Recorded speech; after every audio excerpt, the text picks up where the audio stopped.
Hello everyone, Spec here, back in with our Marvel content champion. Today we're going to go over another champion concept. This one being for the U.S. Agent, where he definitely should have been released this month alongside Yelena, but instead we got the new buff Cyclops, which is pretty darn good, but still, it would have made more sense to release U.S. Agent. However, we still made content for him. And I actually think this is one of my best concepts I've ever made. But as always, these are purely fan-made. They're not official, leaked, real, etc. This was just for fun.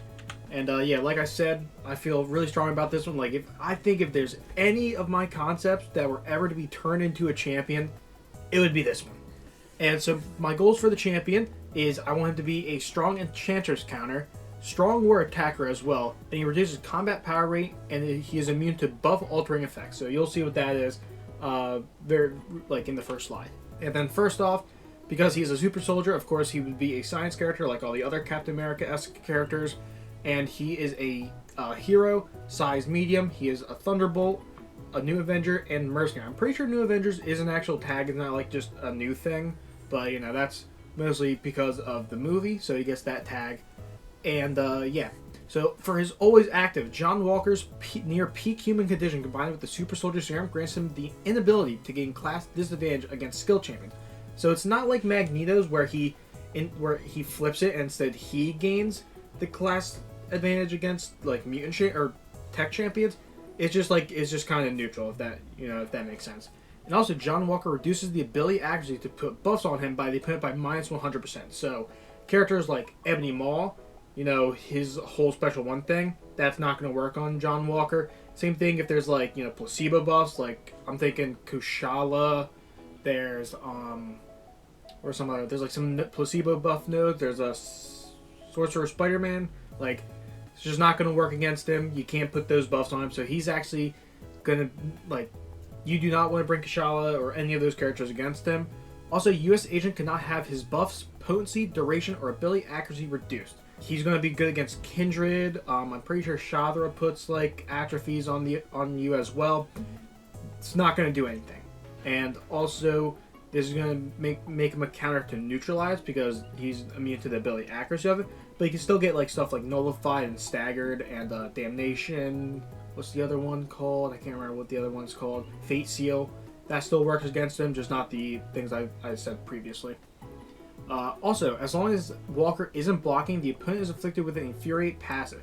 This goes on cooldown for X seconds when the opponent's dash is interrupted. So, when you intercept, they lose the Infuriate. And this can just make them really good for Enchantress, because you know how you want to start the fight with like an intercept after you knock her down for the first time, just to remove those spells off her. And also, it's just nice utility to constantly like get openings, especially at the beginning of the fight, could be really nice. And while the opponent is suffering from 4 more debuffs, the Mystic Dispersion Mastery is blocked. So this is going to make him really good in Alliance War, because Mystic Dispersion is still a pretty annoying node. So especially when he's already going to be working so well against Mystic champions, this is just a nice little cherry on top, and it's a pretty, sweet, fresh cherry, if I do say so myself. Alright, now while blocking. So while Walker is blocking, he inflicts the opponent with an Incense debuff, which makes them more likely to throw heavy attacks. This not only is key to his, overall gameplay loop, it's also really good against, what's her name? Enchantress, because, like I said, you really want to start the fight off with knocking her down the heavy attack before intercepting her, just to remove her spells. And the incense kind of just makes her just more likely to throw heavy attacks. And like I said, it's going to be key to his loop, which I'll go over after you see the majority of his kit. But also after he stops blocking, the incense debuffs last an additional 1.5 seconds. This is just to help him with his damage once you see his special attacks. And then for his heavy attack, increase the combat power rate for this attack by X% while under 1 bar of power, and reduce the opponent's combat power rate of this attack by X% while they're under 1 bar of power.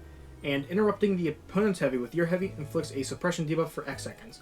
So really what you want to start off with is just at the beginning of the fight, you kind of just want to keep countering your opponent's heavy with your heavy, just to get those suppressions on. You get a lot of power really, really fast, and they don't gain that much power that quickly because, the heavies reduces the combat power rate while under 1 bar of power, but it also increases yours. So you're actually able to get to a special one very, very quickly, which can be really nice for those short matchups, which you will see once we get to the special one. But, you know, it's just really nice to be able to get to that special one really, really quickly, because the special one is kind of where you're going to get most of your ramp up for. And so being able to get that really, really quickly when you need it is going to be really nice. And then, yeah, also the suppression debuffs. They reduce combat power rate, so it's going to be really nice for some nice power control. He's not really a power control champion, but it's definitely nice to keep your opponent's specials in check.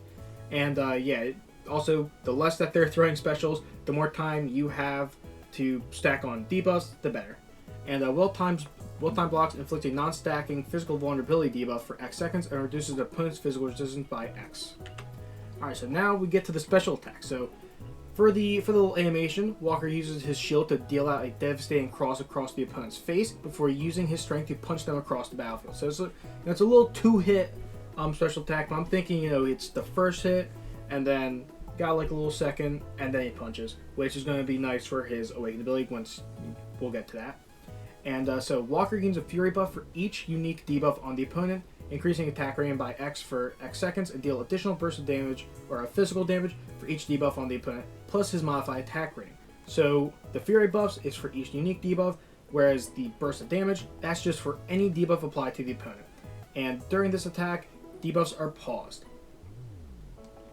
So the reason you want to constantly use the special one as fast as possible is because if you can get it like back to back to back to back, you're going to just be ramping up these Fury buffs, and you know, you're just going to be doing much more damage. And if we go back a bit, already you can see that we can put on that physical vulnerability, so that's one. You got your suppression debuffs, and you could stack those on as many as you want, but let's just say there's 3. So you got 3 suppressions, 1 physical vulnerability, so that's 4 debuffs in total. You got your incense debuffs, which lasts an additional 1.5 seconds, so that's another one. And then if you parry before you throw a special attack, that's 6 debuffs right there. And again, that's assuming you only have 3 suppressions, which you could probably put up to like 5 or something like that. So you can have anywhere between like 6 to 7 debuffs without using any other special attack, just when you get to that special one. And so yeah, if we get back to it, you can already imagine like just launching special ones back to back to back. You could keep getting like 6 Fury buffs over and over and over again, while constantly applying more and more debuffs. And yeah, just all around works really well. And that's not including the special 2, which we'll get to in a second, which puts on even more unique debuffs. So for his special 2, Walker swings his shield upwards in an uppercut motion, knocking the opponent back, and proceeds to unleash a series of bullets from his pistol. If this attack is used right after performing a well-timed block, all hits of this special are guaranteed crits. And the first hit inflicts the opponent with a crush debuff for X seconds, and all the following bullets hit inflict bleed debuffs dealing X damage over X seconds. During this attack, all debuffs are paused, which again just goes hand in hand with the awakened ability. And yeah, you get to put on a crush debuff and a bunch of bleed debuffs, which are going to count towards the special one. So, you know, in a medium matchup, probably want to get to just under 3 bars of power. You use the special 2, and then, you know, try to get a couple more suppression debuffs before your bleeds and the crush falls off. Then you want to use the special 1, and right after parry, because the parry stuns do count as a debuff, so you'll just be getting more damage. You'll get another Fury buff, and yeah, I'm sure you can kind of see his rotation already. And then for his special 3, John performs a terrorist special. So if you are if you know that one clip where, you know, he's beats the one guy and then takes the shield and goes like that, you know, that big bloody scene, that's basically what I'm thinking for a special 3. Since, you know, I'm imagining this would be the MCU version of US Agent. And so John gains an indefinite energized buff, increasing combat power rate by X%. Against Mystic champions, this becomes a passive energized.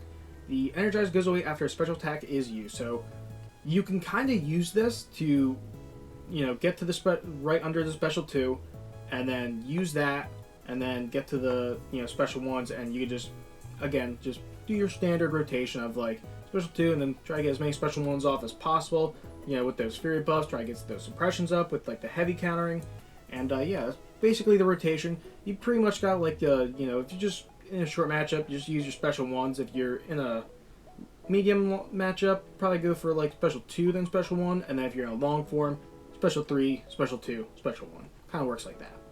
And then for the awakened ability. So the awakened ability is pretty good in my opinion. He's definitely a character that benefits greatly from it, but it's not really needed. However, just having awakened, John is now equipped with an additional strength, allowing him to stack his physical vulnerabilities from well-timed blocks an additional 2 times.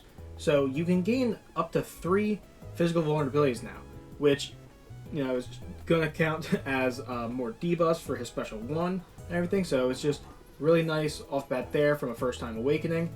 And he now gains 2 energize from the special 3 that are removed 1 at a time.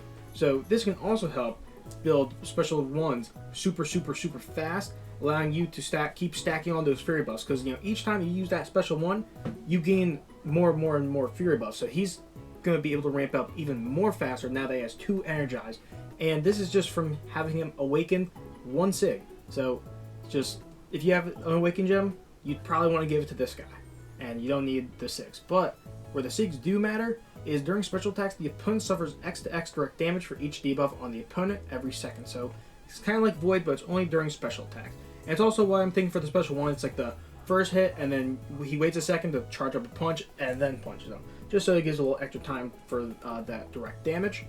Also, when the Walker is going against Mystic or Villain champions, he can increase his block proficiency by X to X. And so you definitely want your block proficiency up there. I think base Walker, he's probably going to have high block proficiency. It just makes sense because, you know, he has a shield, and it's crucial to his kit. You know, you do want to hold your block and bait out a bunch of heavies. So, you know, but it would just give a nice benefit. You know, some more block proficiency. And then if you have him as a 7-star, he'd get that block proficiency stat focus. That's at least what I would recommend.